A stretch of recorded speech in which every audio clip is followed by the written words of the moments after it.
Hi friends, ಎಲ್ಲರಿಗೂ ನಮಸ್ಕಾರಗಳು. ನಾನು ನಿಮ್ಮ ಕೃಷ್ಣ ನಾಯಕ್ ಫೋಕಸ್ ಯೂಟ್ಯೂಬ್ ಚಾನಲಿಂದ.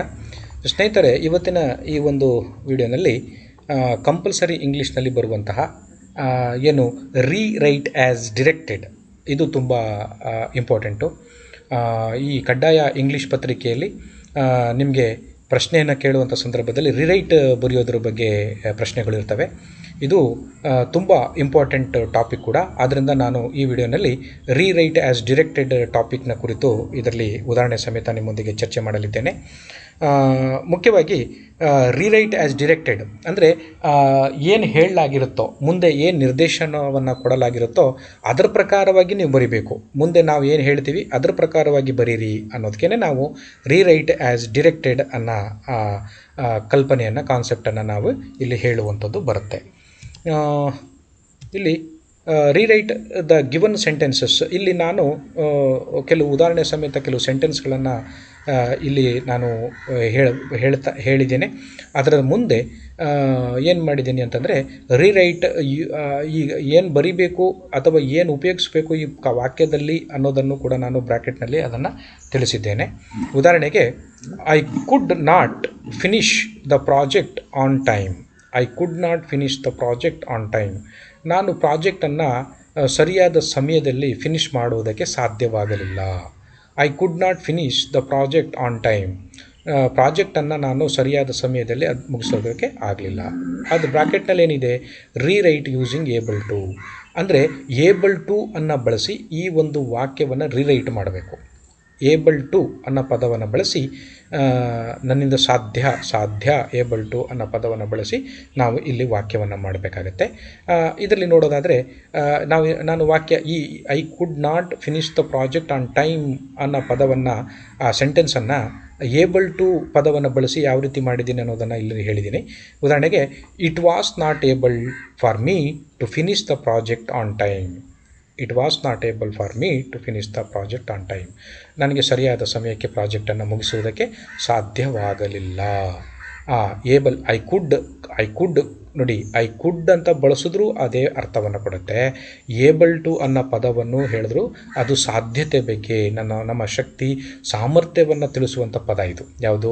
ಕುಡ್ ಆಗಿರ್ಬೋದು. ಏಬಲ್ ಅನ್ನೋ ಪದವನ್ನು ನಾವು ನಮ್ಮ ಶಕ್ತಿ ಸಾಮರ್ಥ್ಯವನ್ನು ಸೂಚಿಸುವಾಗ ನಾವು ಈ ಪದವನ್ನು ಬಳಸ್ತೇವೆ. I could not finish the project on time.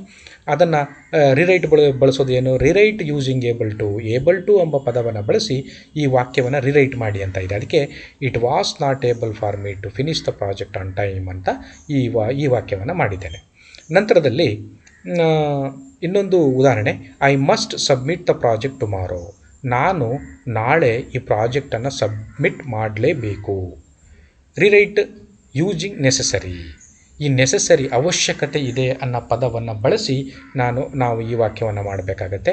ಹಾಗಾದರೆ ಈ ವಾಕ್ಯವನ್ನು ನೆಸೆಸರಿ ಪದವನ್ನು ಬಳಸಿ ಮಾಡೋದ್ರಿಂದ ಯಾವ ರೀತಿ ಆಗುತ್ತೆ ಅನ್ನೋದನ್ನು ನೋಡೋಣ. ಉದಾಹರಣೆಗೆ, ಇಲ್ಲಿ ಇಟ್ ಈಸ್ ನೆಸೆಸರಿ. ನೋಡಿ, ಇದು ಮೊದಲೇ ಬಂತು. ಹೆಂಗೆ ಬಂತು? It is necessary for me to submit the project tomorrow.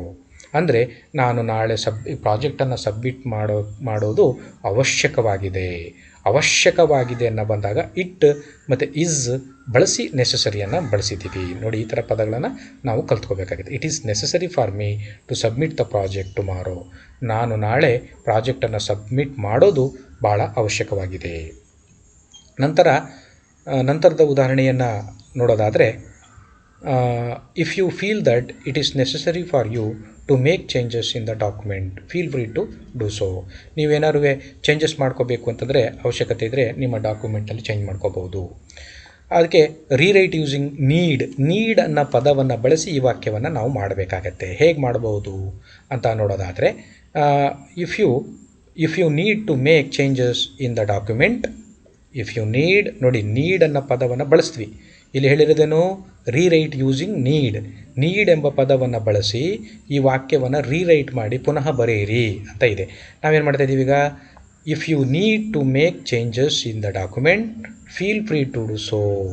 ಇಷ್ಟೇ. ಈ ಪದವನ್ನು ಈ ರೀತಿಯಲ್ಲಿ ನಾವು ಬದಲಾವಣೆಯನ್ನು ಮಾಡಿದ್ದೀವಿ. ನಂತರದಲ್ಲಿ, Prospero could not make him change his ways. Prospero ಅವನ ಅಂದರೆ could not make him change his ways, ಅವನ ದಾರಿಯಲ್ಲಿ ಹೋಗ್ತಾ ಇದ್ದ ಸಂದರ್ಭದಲ್ಲಿ ಅದನ್ನು ಬದಲಾವಣೆ ಮಾಡ್ಕೊಳ್ಳೋಕ್ಕೆ ಅದು ಅವಕಾಶವನ್ನು ಸಾಧ್ಯವಾಗಲಿಲ್ಲ. ಅದಕ್ಕೆ ರೀರೈಟ್ ಯೂಸಿಂಗ್ ಪಾಸಿಬಲ್, ಪಾಸಿಬಲ್ ಎಂಬ ಪದವನ್ನು ಬಳಸಿ ನಾವು ಈ ವಾಕ್ಯವನ್ನು ರೀರೈಟ್ ಮಾಡಬೇಕು. ಹೇಗೆ ಬರುತ್ತೆ ಅದು? ಇಟ್ ವಾಸ್ ನಾಟ್ ಪಾಸಿಬಲ್, ನೋಡಿ, it was not possible, it was not possible for Prospero to make him change his ways. It was not possible for Prospero to make him change his ways. ಪ್ರಾಸ್ಪೆರೋಗೆ ತನ್ನ ದಾರಿಯಲ್ಲಿ ಹೋಗುವಂಥ ಸಂದರ್ಭದಲ್ಲಿ ತಾನು ಬದಲಾವಣೆ ಮಾಡ್ಕೊಳ್ಳೋಕ್ಕೇನು ಅವನಿಂದ ಸಾಧ್ಯವಾಗಲಿಲ್ಲ. ಇಲ್ಲಿ ಕುಡ್ ಬಂದರೂ ಒಂದೇ ಅರ್ಥವನ್ನು ಕೊಡುತ್ತೆ, ಪಾಸಿಬಿಲಿಟಿ ಅಂತ ಹೇಳಿದ್ರು ಕೂಡ ಅದೇ ಬರುತ್ತೆ. ನಾವು ಶಕ್ತಿ ಸಾಮರ್ಥ್ಯವನ್ನು ಹೇಳುವಂಥ ಸಂದರ್ಭದಲ್ಲಿ ಕುಡ್ ಬಳಸ್ತೇವೆ, ಏಬಲ್ ಬಳಸ್ತೇವೆ. ಸಾಧ್ಯತೆ ಅಂತ ಬಳಸುವಾಗ ಪಾಸಿಬಲ್ ಅನ್ನೋ ಪದವನ್ನು ಬಳಸ್ತೇವೆ. ನಂತರದಲ್ಲಿ ಮುಖ್ಯವಾಗಿ ಇನ್ನೊಂದು, ಕುಡ್ ದೇ ಸಾಲ್ವ್ ದ ಪ್ರಾಬ್ಲಮ್, ಅವರು ಈ ಪ್ರಾಬ್ಲಮ್ನ ಸಾಲ್ವ್ ಮಾಡೋಕ್ಕೆ ಸಾಧ್ಯವಾಯಿತೆ ಪ್ರಶ್ನೆ ಕೇಳ್ತಾ ಇದ್ದಾರೆ. ಅದು ಪಾಸ್ಟ್ ಟೆನ್ಸ್ನಲ್ಲಿ ಬರುತ್ತೆ. ಕೆನ್ ಅನ್ನೋದು ಪಾಸ್ಟ್ ಟೆನ್ಸು ಕುಡ್ ಆಯಿತು. ಕೆನ್ನ ಪದ ಏನಿದೆಯೋ ಕೆನ್ ಪ್ರೆಸೆಂಟ್ ಟೆನ್ಸ್ನಲ್ಲಿ ಇರ್ತದೆ, ಕೆನ್ನ ಪಾಸ್ಟ್ ಟೆನ್ಸ್ ಯಾವುದು ಕುಡ್ ಅಂತ ಆಗ್ತದೆ. Could they solve the problem, ಪ್ರಾಬ್ಲಮನ್ನು ಸಾಲ್ವ್ ಮಾಡೋಕ್ಕಾಯ್ತು ಅವರಿಂದ.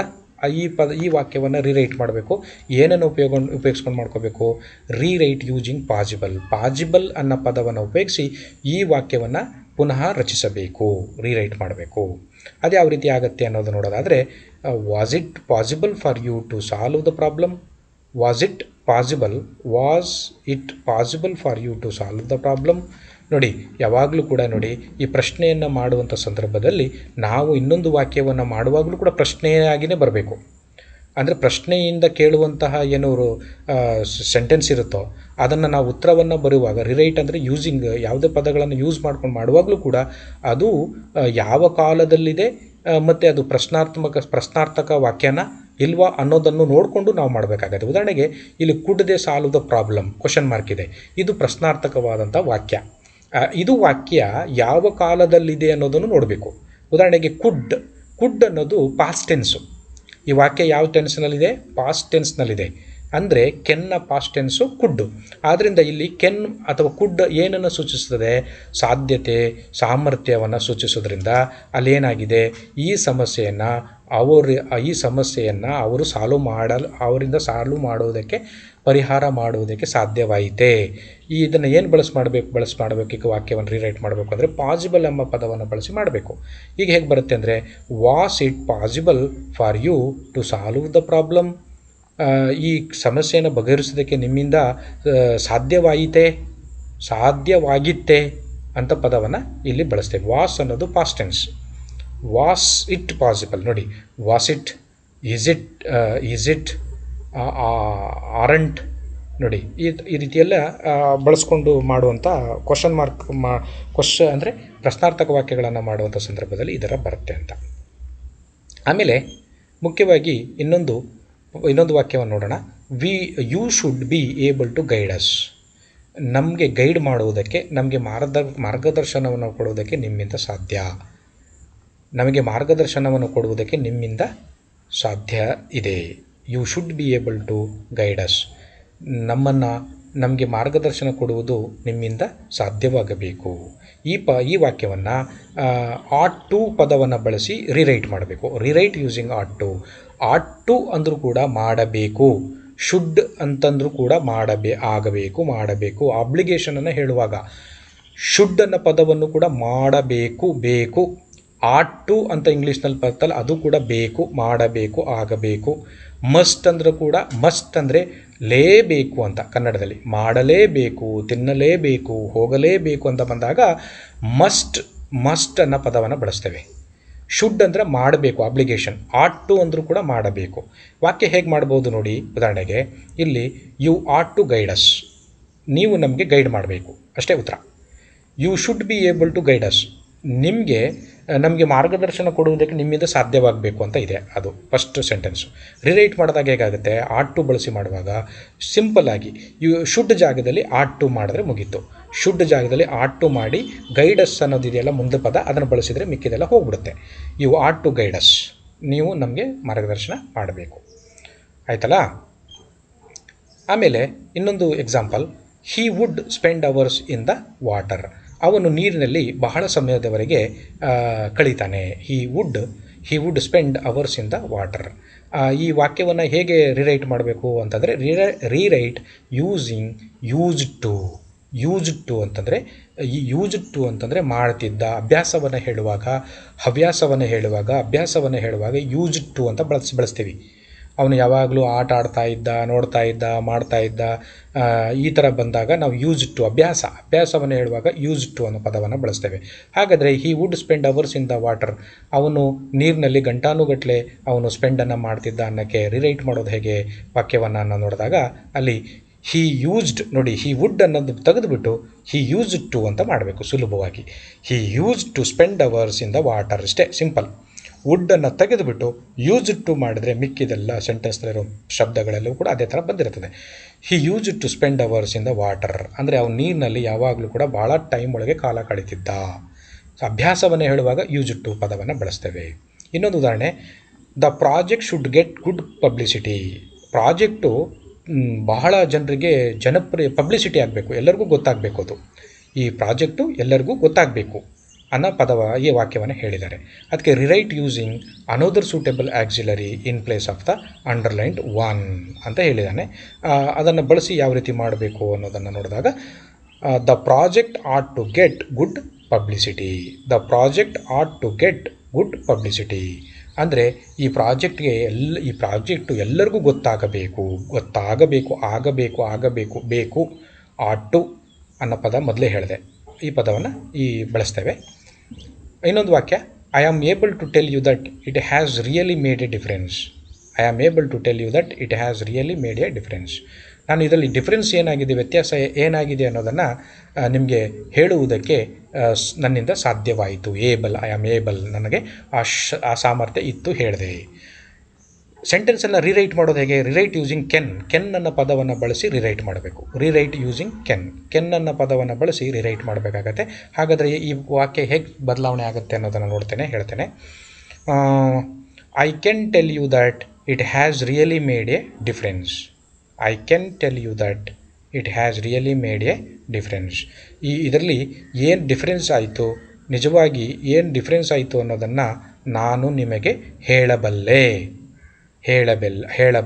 ಕೆನ್ನನ್ನು ಬಳಸಿ ಹೇಳಿದಾಗ ಇಲ್ಲಿ ಐ ಆಮ್ ಏಬಲ್ ಟು ಅನ್ನೋದಿದೆಯಲ್ಲ, ಅವೆಲ್ಲ ಹೋಗಿ I can tell you that it has really made a difference.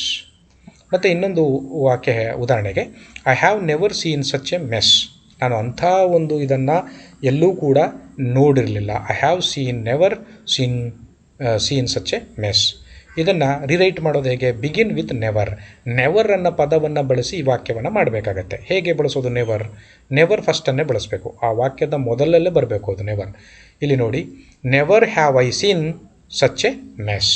ಅಂಥ ಒಂದು ಮೆಸ್ ಅಂದರೆ ಗಲಾಟೆ, ಜಗಳ, ಕಲೆ ಅಂತ ಹೇಳ್ತೀವಲ್ಲ, ಅದನ್ನು ನಾನು ಎಂದಿಗೂ ಕೂಡ ನೋಡಿರಲಿಲ್ಲ ಅಂತ ಹೇಳಿದಾಗ ನೋಡಿ, I have never seen such a mess ಅನ್ನೋದನ್ನು ಬಿಗಿನ್ ವಿತ್ ನೆವರ್ನಿಂದ ಪ್ರಾರಂಭ ಮಾಡಿ ಅಂತ ಇದೆ. ವಾಕ್ಯದಲ್ಲಿ ಹೇಗೆ ಮಾಡೋದು ನಾವು? Never have I seen such a mess. ನೋಡಿ, ಹೀಗೆ ಬರಬೇಕು ಅದು. ನಂತರದಲ್ಲಿ ಇನ್ನೊಂದು ವಾಕ್ಯ, he had hardly sat down to rest when some one knocked on the door. ಅವನು ಬೇರೆ ಯಾರೋ ಬಂದು ಡೋರನ್ನು ಬಡಿಯುವಂಥ ಸಂದರ್ಭದಲ್ಲಿ ಅವನು ಆವಾಗಲೇ ತಾನೇ ಅಲ್ಲಿ ಕುಳಿತಿದ್ದ.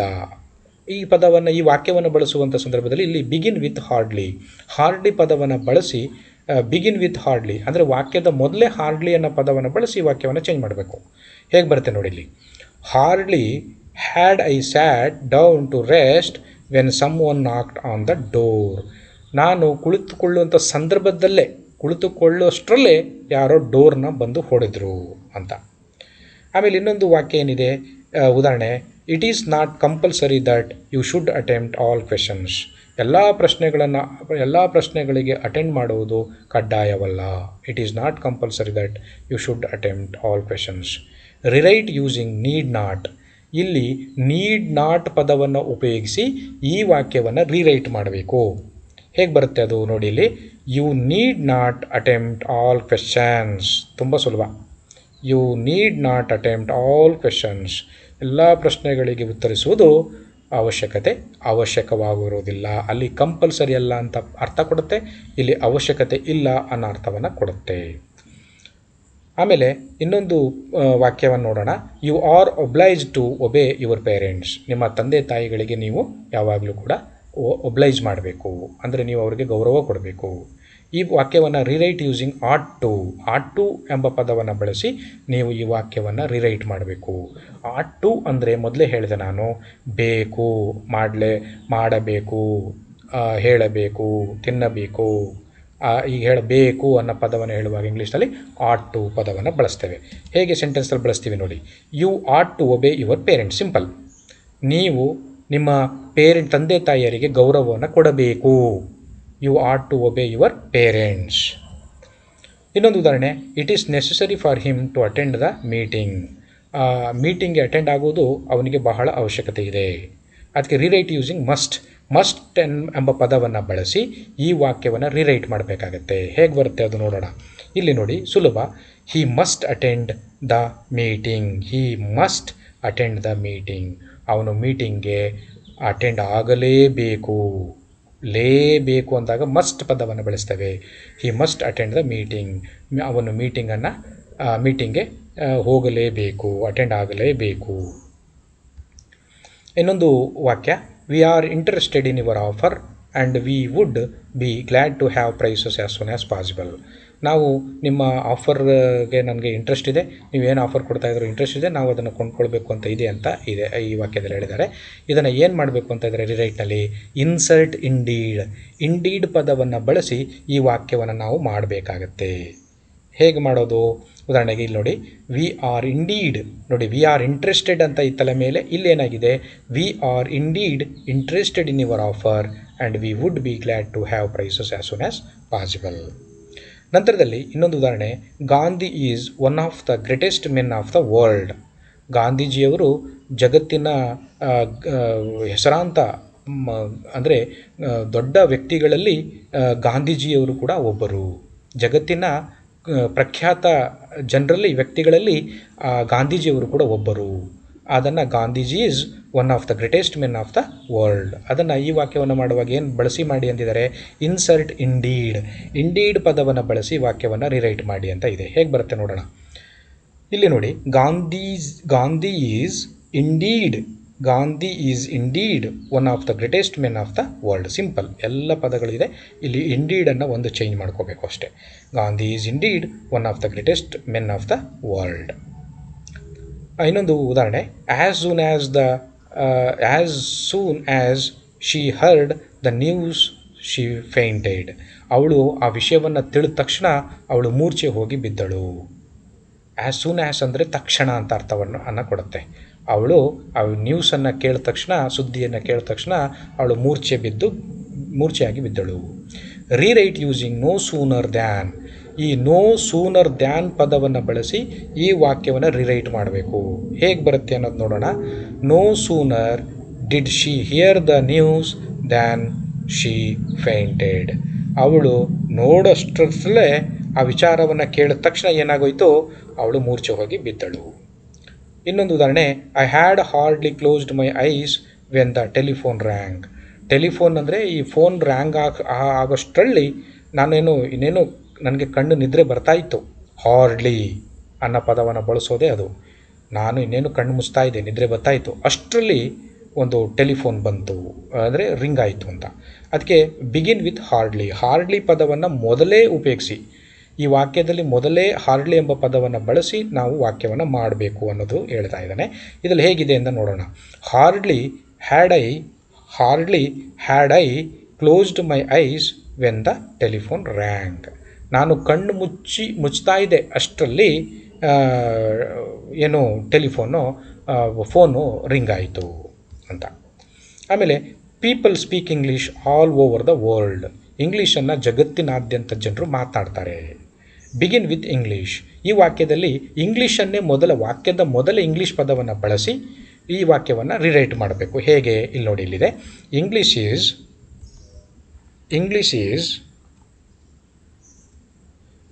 Is spoken all over the world. ನೋಡಿ, ಇಂಗ್ಲೀಷ್ ಈಸ್ ಇಂಗ್ಲೀಷ್ ಬಂದ ಮೇಲೆ ಈಸ್ ಬಂತು, ಈಸ್ ಬಂದ ಮೇಲೆ ಸ್ಪೋಕನ್ ಆಯಿತು. ಆಯಿತಾ? ಸ್ಪೀಕ್ ಇತ್ತು, ಇಲ್ಲಿ ಸ್ಪೀಕ್ಗೆ past tense spoken past participle. English is spoken all over the world. ಜಗತ್ತಿನಾದ್ಯಂತ ಜನರು ಇಂಗ್ಲೀಷನ್ನು ಮಾತನಾಡ್ತಾರೆ. ಇನ್ನೊಂದು ಉದಾಹರಣೆ, people are watching the show. ಅಂದರೆ ಜನರು ಈ ಶೋ ಅನ್ನು ನೋಡ್ತಾ ಇದ್ದಾರೆ, ವಾಚ್ ಮಾಡ್ತಾ ಇದ್ದಾರೆ. Begin with the show. The show ಅನ್ನೋ ಪದವನ್ನು ಬಳಸಿ ಈ ವಾಕ್ಯವನ್ನು ರಿರೈಟ್ ಮಾಡಿ. ಅಂದರೆ ವಾಕ್ಯದ ಮೊದಲೇ ದ ಶೋ ಪದವನ್ನು ಬಳಸಿ ವಾಕ್ಯವನ್ನು ರಿರೈಟ್ ಮಾಡಬೇಕು. The show is being watched by the people. ಈ ಪ್ರದರ್ಶನವನ್ನು ಜನರು ವಾಚ್ ಮಾಡ್ತಾ ಇದ್ದಾರೆ. ಈ ಪ್ರದರ್ಶನವನ್ನು ಜನರು ವಾಚ್ ಮಾಡ್ತಾ ಇದ್ದಾರೆ. ಇನ್ನೊಂದು ಉದಾಹರಣೆ, the police have arrested the thief. ಪೊಲೀಸರು ಕಳ್ಳನನ್ನು ಅರೆಸ್ಟ್ ಮಾಡಿದರು. ಇದನ್ನು begin with the thief. The thief ಅನ್ನೋ ಪದವನ್ನೇ ಈ ವಾಕ್ಯದಲ್ಲಿ ಮೊದಲು ಬಳಸಿ ವಾಕ್ಯವನ್ನು ಮಾಡಬೇಕು, ರಿರೈಟ್ ಮಾಡಬೇಕು. ಅದು ಹೇಗೆ ಬರುತ್ತೆ? ದ ಥೀಫ್ ಅನ್ನೋ ಪದವನ್ನೇ ಮೊದಲು ಬಳಸಿ ಮಾಡೋದು. ಇಲ್ಲಿ ನೋಡಿ, the thief has been arrested by the police. ಕಳ್ಳನನ್ನು ಪೊಲೀಸರು ಅರೆಸ್ಟ್ ಮಾಡಿದರು. ನೋಡಿ, ಈ ವಾಕ್ಯದಲ್ಲಿ the police have arrested. Have ಅನ್ನೋ ಪದ ಬಂದ ಮೇಲೆ ಪೊಲೀಸ್ ಅಂದರೆ ಬಹುವಚನ ಆಯಿತು ಇಲ್ಲಿ, ಆದ್ದರಿಂದ ಹ್ಯಾವ್ ಬಳಸಿದ್ದಾರೆ. ಹ್ಯಾವ್ ಅರೆಸ್ಟೆಡ್ ಅನ್ನೋ ಪದ ಬಂದರೆ ನೀವೇನು ತಿಳ್ಕೊಬೇಕು, ಈ ಪದವನ್ನು ಬಳಸ್ಕೊಂಡೇ ನೀವಿಲ್ಲೂ ಕೂಡ ಪಾಸ್ಟ್ ಪಾರ್ಟಿಸಿಪಲ್ ಬಳಸ್ಕೊಂಡೇ ಚೇಂಜ್ ಮಾಡಬೇಕಾಗತ್ತೆ. ದ ಥೀಫ್ ಏಕವಚನ ಆದ್ದರಿಂದ ಥೀವ್ಸ್ ಅಂತ ಬಂದರೆ ಬಹುವಚನ ಆಗಿರ್ತಿತ್ತು. ದ ಥೀವ್ಸ್ ಅಂತ ಬಂದರೆ ಹ್ಯಾವ್ ಬೀನ್ ಬರೋದಿಲ್ಲಿ. ಈ ದ ಥೀಫ್ ಏಕವಚನ ಆದ್ದರಿಂದ the thief has been arrested by the police. ಇನ್ನೊಂದು ಉದಾಹರಣೆ, ಹಿ wrote the book last year. ಅವನು ಪುಸ್ತಕವನ್ನು ಕಳೆದ ವರ್ಷ ಬರೆದ. ಹಿ wrote the book last year. ಅವನು ಪುಸ್ತಕವನ್ನು ಕಳೆದ ವರ್ಷ ಬರೆದ. ಅದಕ್ಕೆ ಉತ್ತರ ಇದರಲ್ಲಿ ಹೇಳಿದ್ದಾರೆ, ಬಿಗಿನ್ ವಿತ್ ದ ಬುಕ್. ಅಂದರೆ ದ ಬುಕ್ ಅನ್ನೋ ಪದವನ್ನು ವಾಕ್ಯದ ಮೊದಲೇ ಸೇರಿಸಿ ಈ ವಾಕ್ಯವನ್ನು ರಿರೈಟ್ ಮಾಡಬೇಕು ಅಂತ ಹೇಳಿದ್ದಾನೆ. ಅದು ಹೇಗೆ ಬರುತ್ತೆ ಅಂತ ನೋಡಿದ್ರೆ, ಮೊದಲೇ ಬಳಸಿದರೆ the book was written last year. The book was written last year. The book was written last year. ಈ ಪುಸ್ತಕವನ್ನು ಕಳೆದ ವರ್ಷ ಬರೆಯಲಾಯಿತು ಅಂತ ಇದೆ. ಇನ್ನೊಂದು ಉದಾಹರಣೆ, some boys were helping the wounded man. ಅಂದರೆ ಗಾಯಗೊಂಡ ಮನುಷ್ಯನನ್ನು ಕೆಲವು ಹುಡುಗರು ಏನು ಮಾಡಿದ್ರು, ಹೆಲ್ಪ್ ಮಾಡಿದ್ರು ಅಂತ ಇದೆ. Begin with the wounded man. ಅಂದರೆ ವಾಕ್ಯದಲ್ಲಿ ಇನ್ನು ರಿರೈಟ್ ಮಾಡುವಾಗ ವಾಕ್ಯದ ಮೊದಲೇ ದ ವೂಂಡೆಡ್ ಮ್ಯಾನ್ ಇದೆಯಲ್ಲ, ಆ ಪದವನ್ನು ಬಳಸಿ ವಾಕ್ಯವನ್ನು ಮಾಡಬೇಕು. The wounded man was being helped by some boys. ಗಾಯಗೊಂಡ ಮನುಷ್ಯರನ್ನು ಕೆಲವು ಹುಡುಗರು ರಕ್ಷಣೆಯನ್ನು ಮಾಡಿದ್ರು ಅಂತ ಅದನ್ನು ನಾವು ಮಾಡ್ತಾಯಿದ್ರು ಅಂತ ಬರುತ್ತೆ. ಆಯಿತಾ? Some boys were helping the wounded man. ಗಾಯಗೊಂಡ ಮನುಷ್ಯನನ್ನು ಕೆಲವು ಹುಡುಗರು ಸಹಾಯ ಮಾಡ್ತಾಯಿದ್ರು. ಅದನ್ನೇನು ಮಾಡಬೇಕು ನಾವು, ದ ವೂಂಡೆಡ್ ಮ್ಯಾನ್ ಅನ್ನೋ ಪದವನ್ನು ಮೊದಲು ಬಳಸಿ ವಾಕ್ಯವನ್ನು ಮಾಡಬೇಕಾಗತ್ತೆ. ಆ ವಾಕ್ಯ ಹೇಗಿದೆ ಅಂದರೆ, the wounded man was being helped by some boys. ಇನ್ನೊಂದು ಉದಾಹರಣೆ, people play football all over the world. ಅಂದರೆ ಫುಟ್ಬಾಲನ್ನು ಜಗತ್ತಿನಾದ್ಯಂತ ಇರುವಂಥ ಜನರು ಆಡ್ತಾರೆ. People play football all over the world. ಅಂದರೆ ಜಗತ್ತಿನಾದ್ಯಂತ ಫುಟ್ಬಾಲನ್ನು ಆಡಲಾಗುತ್ತೆ. Begin with football. ನೀವು ರಿರೈಟ್ ಮಾಡುವಾಗ ಈ ಫುಟ್ಬಾಲ್ ಪದವನ್ನೇ ಮೊದಲು ಬಳಸಿ ವಾಕ್ಯವನ್ನು ಮಾಡಬೇಕಾಗತ್ತೆ. ಉದಾಹರಣೆಗೆ ಫುಟ್ಬಾಲ್ನೇ ಮೊದಲು ಬಳಸಿದರೆ, ಉದಾಹರಣೆಗೆ football is played all over the world. Football is played all over the world. ಫುಟ್ಬಾಲನ್ನು ಜಗತ್ತಿನಾದ್ಯಂತ ಆಡಲಾಗುತ್ತದೆ ಅಂತ ಇದೆ. ಇನ್ನೊಂದು ಉದಾಹರಣೆ, they haven't yet announced the news. ಅವರು ಇನ್ನೂ ಕೂಡ ಈ ಸುದ್ದಿಯನ್ನು ಅನೌನ್ಸ್ ಮಾಡಿಲ್ಲ ಅಂತ ಇದೆ. Begin with the news. ಇನ್ನು ರಿರೈಟ್ ಮಾಡುವಾಗ ವಾಕ್ಯದ ಮೊದಲಲ್ಲೇ ದ ನ್ಯೂಸ್ ಅನ್ನೋ ಪದವನ್ನು ಬಳಸಿ ವಾಕ್ಯವನ್ನು ಮಾಡಬೇಕು, ನಾವು ರಿರೈಟ್ ಮಾಡಬೇಕು. ಹೇಗೆ? ಉದಾಹರಣೆ ನೋಡಿ, the news has not yet been announced. ಯಾಕೆ ಹ್ಯಾಸ್ ಬಳಸಿದ್ರು ಇಲ್ಲಿ ಅಂದರೆ, ಇಲ್ಲಿ ಹ್ಯಾವ್ ಬಳಸಿದ್ರಿಂದ ಇದನ್ನೇ ಬಳಸಬೇಕು ನೀವು. ಅಲ್ಲಿ ಹ್ಯಾವ್ ಬಳಸಿದ್ರೆ ಇಲ್ಲಿ ಹ್ಯಾವ್ ಏಕವಚನ ಬಹುವಚನ ನೋಡ್ಕೋಬೇಕು. ಉದಾಹರಣೆಗೆ ದ ನ್ಯೂಸ್ ಅನ್ನೋದು ಇಲ್ಲಿ ಏಕವಚನವಾಗಿ ಬಳಸಿದ್ದಾರೆ. ಯಾಕೆಂದರೆ ನ್ಯೂಸ್ ಅನ್ನೋದು ಇಲ್ಲಿ ನ್ಯೂಸ್ ಅಂದರೆ ಏಕವಚನ ಬಹುವಚನ ಎರಡು ಒಂದೇ ಅದು. ಆಯಿತಾ? The news has not yet been announced. News ಅನ್ನೋ ಪದ ಇಲ್ಲಿ ಏಕವಚನವಾಗಿ ಬಳಸಲ್ಪಟ್ಟಿದೆ. ಇನ್ನೊಂದು ಉದಾಹರಣೆ, students are to write the answers on both sides of the paper. ವಿದ್ಯಾರ್ಥಿಗಳು ಪೇಪರ್ನ ಎರಡೂ ಕಡೆ ಉತ್ತರವನ್ನು ಬರೀಬೇಕು. Are to write the answers on both sides of the paper. ಇಲ್ಲಿ ರಿರೈಟ್ ಮಾಡುವಾಗ ಏನು ಮಾಡಬೇಕು ಅಂದಿದ್ದಾನೆ ಅಂತಂದರೆ, ಬಿಗಿನ್ ವಿತ್ ದ ಆನ್ಸರ್ಸ್. ನೀವು ರೀರೈಟ್ ಮಾಡುವಾಗ ಸೆಂಟೆನ್ಸ್ನ ಮೊದಲಲ್ಲಿ ಏನಿಡಬೇಕು, ದ ಆನ್ಸರ್ಸನ್ನು ಇಟ್ಟು ವಾಕ್ಯವನ್ನು ಮಾಡಬೇಕಾಗತ್ತೆ. ಅದು ಯಾವ ರೀತಿ ಇದೆ ಅನ್ನೋದನ್ನು ಒಂದು ಸಲ ನೋಡೋಣ. The answers are to be written on both sides of the paper. ನೋಡಿ, the answers are to be written on both sides of the paper. ಇನ್ನೊಂದು ಉದಾಹರಣೆ, ನೋ ಬಡಿ ಇನ್ವೈಟೆಡ್ ಹಿಮ್. ಅವರನ್ನು ಯಾರೂ ಕೂಡ ಇನ್ವೈಟ್ ಮಾಡಿಲ್ಲ. ಈ ವಾಕ್ಯವನ್ನು ಮಾಡೋದು ಹೇಗೆ, ಇಲ್ಲಿ ಬಿಗಿನ್ ವಿತ್ ಹೀ ಪದವನ್ನು ಬಳಸಿ ಈ ವಾಕ್ಯವನ್ನು ರಿರೈಟ್ ಮಾಡಬೇಕು. ಆವಾಗ ಹೇಗಾಗುತ್ತೆ, ಹೀ ವಾಸ್ ನಾಟ್ ಇನ್ವೈಟೆಡ್. ಅವನನ್ನು ಯಾರೂ ಕೂಡ ಕರೆದಿಲ್ಲ, ಇನ್ವೈಟ್ ಮಾಡಿಲ್ಲ. He was not invited. ಇನ್ನೊಂದು ಉದಾಹರಣೆ, we find coconut palms in many parts of the world. ಈ ಕೋಕೋನಟ್ ಅಂದರೆ ತೆಂಗಿನ ಗಿಡಗಳನ್ನು ನಾವು ಜಗತ್ತಿನ ಹಲವಾರು ಭಾಗಗಳಲ್ಲಿ, ಪ್ರದೇಶಗಳಲ್ಲಿ ನಾವು ನೋಡ್ತೇವೆ. ಇದನ್ನು ರಿರೈಟ್ ಮಾಡೋದು ಹೇಗೆ ಅಂತ ಹೇಳಿದ್ದಾನೆ, begin with coconut palms. Coconut ಪಾಮ್ಸನ್ನು ವಾಕ್ಯದ ಮೊದಲಲ್ಲಿ ಇಟ್ಟು ನಾವು ವಾಕ್ಯವನ್ನು ಮಾಡಬೇಕಾಗತ್ತೆ. ಉದಾಹರಣೆಗೆ ಇಲ್ಲಿ ಕೋಕೋನಟ್ ಪಾಮ್ಸ್ ಆರ್, ನೋಡಿ, coconut palms are found in many parts of the world. ಅಂದರೆ ತೆಂಗಿನ ಮರವು ಜಗತ್ತಿನ ಹಲವಾರು ಭಾಗಗಳಲ್ಲಿ ಬೆಳೆಯುತ್ತದೆ ಅಂತ ಇದೆ. ಸ್ನೇಹಿತರೆ, ಇಷ್ಟು ವಿಚಾರಗಳನ್ನು ನಾನು ರಿರೈಟ್ ಮಾಡೋದು ಹೇಗೆ, ವಾಕ್ಯವನ್ನು ರಿರೈಟ್ ಆ್ಯಸ್ ಡಿರೆಕ್ಟೆಡ್ ಅಂದರೆ ಇಲ್ಲಿ ವಾಕ್ಯದ ಮಧ್ಯದಲ್ಲಿ ಬ್ರಾಕೆಟ್ನಲ್ಲಿ ಈ ರೀತಿಯಲ್ಲಿ ಮಾರ್ಗದರ್ಶನವನ್ನು ಕೊಟ್ಟು ಈ ರೀತಿ ಮಾಡಿ ವಾಕ್ಯವನ್ನು ಈ ರೀತಿ ಬದಲಾವಣೆ ಮಾಡಿ ಅನ್ನೋ ಒಂದು ಏನು ಈ ಪ್ಯಾಟರ್ನ್ ಇದೆಯೋ ಇದಕ್ಕೆ ಸಂಬಂಧಪಟ್ಟಂತೆ ನಾನು ಈ ವಿಡಿಯೋನಲ್ಲಿ ನಿಮ್ಮೊಂದಿಗೆ ಚರ್ಚೆಯನ್ನು ಮಾಡಿದ್ದೇನೆ. ಮುಂದಿನ ವಿಡಿಯೋನಲ್ಲಿ ಮತ್ತೊಂದು ವಿಚಾರದೊಂದಿಗೆ ನಿಮ್ಮೊಂದಿಗೆ ಬರಲಿದ್ದೇನೆ. ಎಲ್ಲರಿಗೂ ಧನ್ಯವಾದಗಳು. ನಮಸ್ಕಾರ.